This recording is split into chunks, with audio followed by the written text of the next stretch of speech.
जननायक जनता party ने राजस्थान में अपने संगठन का ऐलान करके ये साफ कर दिया है कि वो 2023 के अंत में होने वाले राजस्थान विधानसभा के चुनाव की दंगल में उतरने का काम करेगी।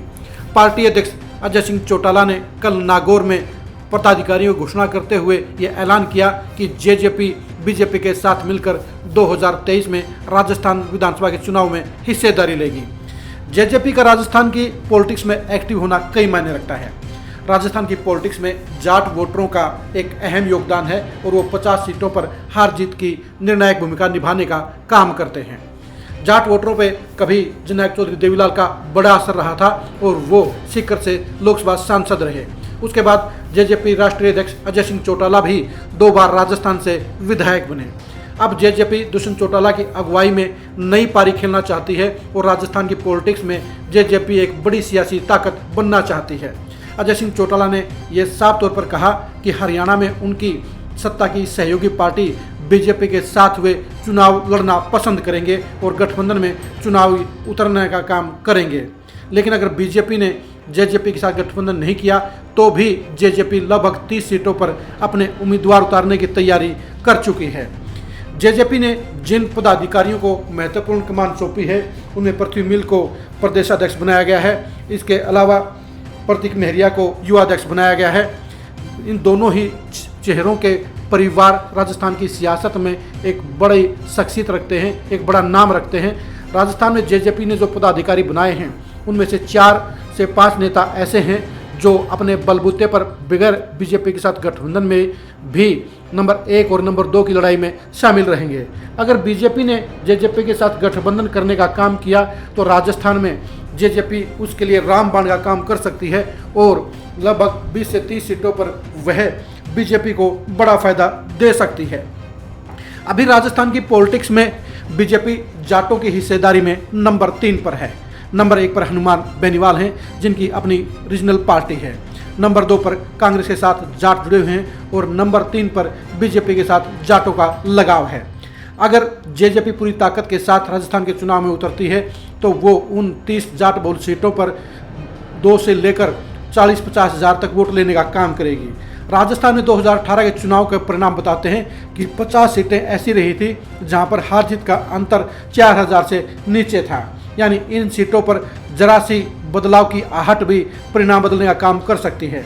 ऐसे में जाट वोटरों का बीजेपी के साथ जेजेपी के जरिए जुड़ना बीजेपी को मोटा फायदा पहुंचाने का काम कर सकता है। खास तौर पर हनुमान बेनीवाल की काट के तौर पर जेजेपी बीजेपी की मददगार साबित हो सकती है। हनुमान बेनीवाल बीजेपी का खेल बिगाड़ने का काम 2018 में कर चुके हैं और 2023 में भी वो वही भूमिका अदा करने जा रहे हैं।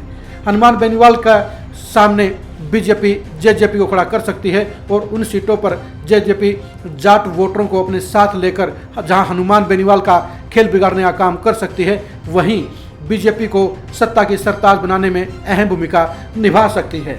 अब देखने की बात यही है कि बीजेपी जेजेपी के साथ गठबंधन करना पसंद करेगी या नहीं करेगी।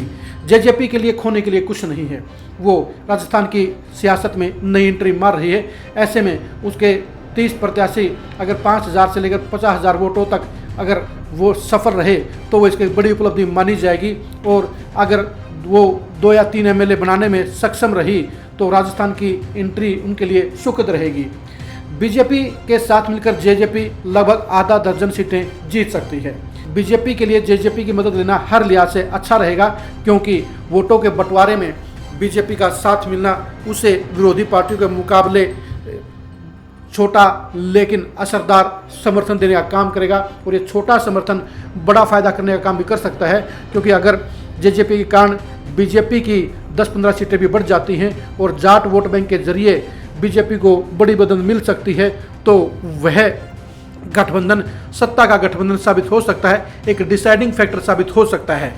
बीजेपी अभी शायद जेजेपी को गंभीरता से ना ले लेकिन राजस्थान की सियासत को अगर बीजेपी गहराई से नापने का काम करेगी तो उसे जाट बहुल सीटों पर जेजेपी के साथ मिलकर चुनाव लड़ने से निर्णायक फायदा हो सकता है क्योंकि अगर वह अपने बलबूते पर चुनाव लड़ेगी तो 25 सीटें ऐसी हैं जाटों की जहां पर वो लगातार 2 बार से चुनाव हार रही है। तीसरी बार इन सीटों पर हार से बचने के लिए बीजेपी को जेजेपी का साथ लेना बेहद फायदेमंद साबित हो सकता है और उन आधी सीटों पर बीजेपी चुनाव जीत सकती है।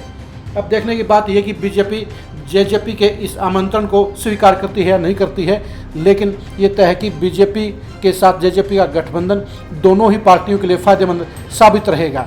अभी जेजेपी को राजस्थान में लोग सीरियस नहीं ले रहे होंगे, पार्टियां जेजेपी की ताकत को कम आंक रही होगी, लेकिन जेजेपी को मिलने वाले 5,000 से लेकर 50,000 तक के वोट 30 सीटों के ऊपर सभी पार्टियों के समीकरण बिगाड़ने का काम कर सकते हैं।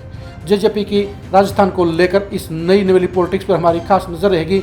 जेजेपी और बीजेपी के गठबंधन को लेकर हम लगातार एक्सक्लूसिव खबरें आपको देते रहेंगे।